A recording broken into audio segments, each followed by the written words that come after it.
St. Albert the Great, also known as Albertus Magnus, was born around 1200 in Lauingen, Swabia, which is the present-day Germany. His family was of noble descent, and his early life was marked by a strong educational background, rare for many of his time. As a young man, he traveled to Italy to study at the University of Padua, where he encountered the teachings of Aristotle and became deeply interested in philosophy and natural science.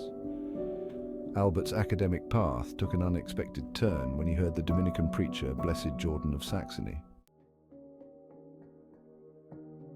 Inspired by his words and captivated by the Dominican order's emphasis on study and contemplation, Albert entered the Order of Preachers, or Dominicans, around 1223. This decision set him on a lifelong journey to bridge faith with reason.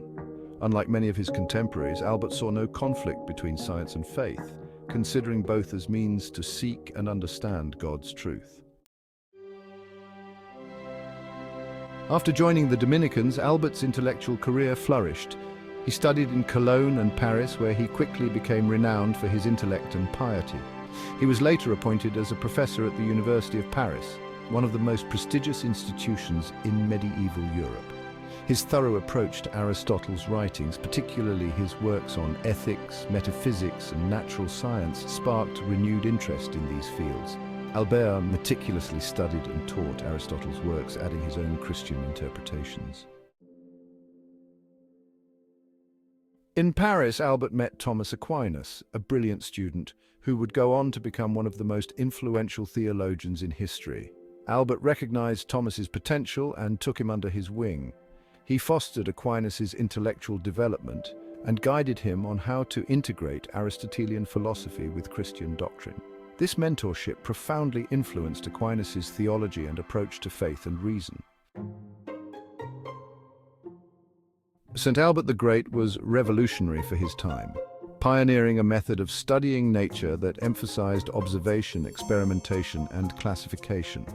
His writings cover a vast range of topics, including mineralogy, botany, zoology, astronomy, and even alchemy, making him one of the most learned men in medieval Europe. One of Albert's most remarkable qualities was his insistence on empirical observation, which laid early groundwork for the scientific method. While many in his day viewed science as potentially conflicting with faith, Albert believed that God was the ultimate creator of the natural world and that exploring creation was in fact a way of understanding the divine. His observations on plants, animals, and minerals, though rudimentary by today's standards, were groundbreaking. He meticulously recorded his findings, becoming one of the first medieval scholars to engage in what we might now call natural science. For example, in his study of botany, Albert carefully catalogued plants and their medicinal uses. He wrote extensively on the properties of minerals and even attempted rudimentary experiments in alchemy. His work in astronomy and meteorology was just as impressive. He observed natural phenomena and tried to understand weather patterns and the nature of the stars. Albert's writings on animals were equally thorough, covering everything from their anatomy to their behaviors. These extensive observations earned him the title Doctor Universalis, or Universal Doctor, a tribute to his vast knowledge. In 1260, much to his reluctance, Albert was appointed as the Bishop of Regensburg by Pope Alexander IV. He accepted the role out of obedience, as was customary for Dominicans, but he had no desire for power or status. As a bishop, he was known for his humility, compassion, and focus on pastoral care. He traveled on foot rather than horseback and spent much of his time among the people, helping the poor and offering spiritual guidance. Despite his achievements as a bishop, Albert's heart remained in academia, and after only a few years, he requested to step down. The Pope granted his request, and Albert returned to a life of teaching and scholarly pursuits, spending his remaining years as a professor and spiritual guide. Albert's dedication to scholarship continued well into his old age. Though he began to lose his memory in his final years, he remained an influential figure within the Dominican order and continued to inspire students and fellow scholars.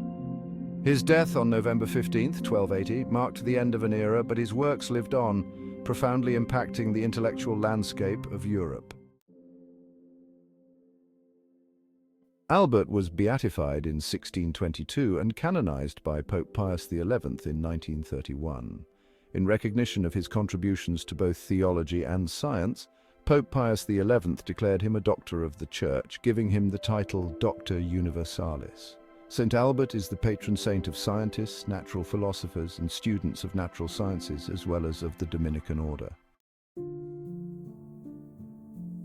St. Albert's work serves as a powerful testament to the harmony between faith and reason. He believed that the world was a reflection of God's glory and that exploring its mysteries brought people closer to the Creator.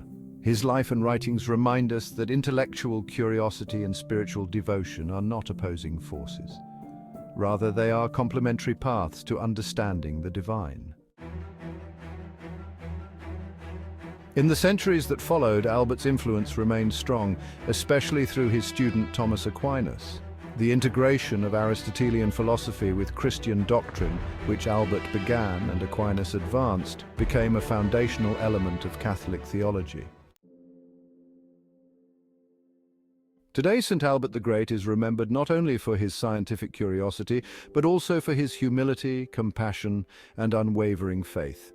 His life is a celebration of the pursuit of knowledge in service of truth, and a model of how one can faithfully combine devotion to God with a profound love for the world he created.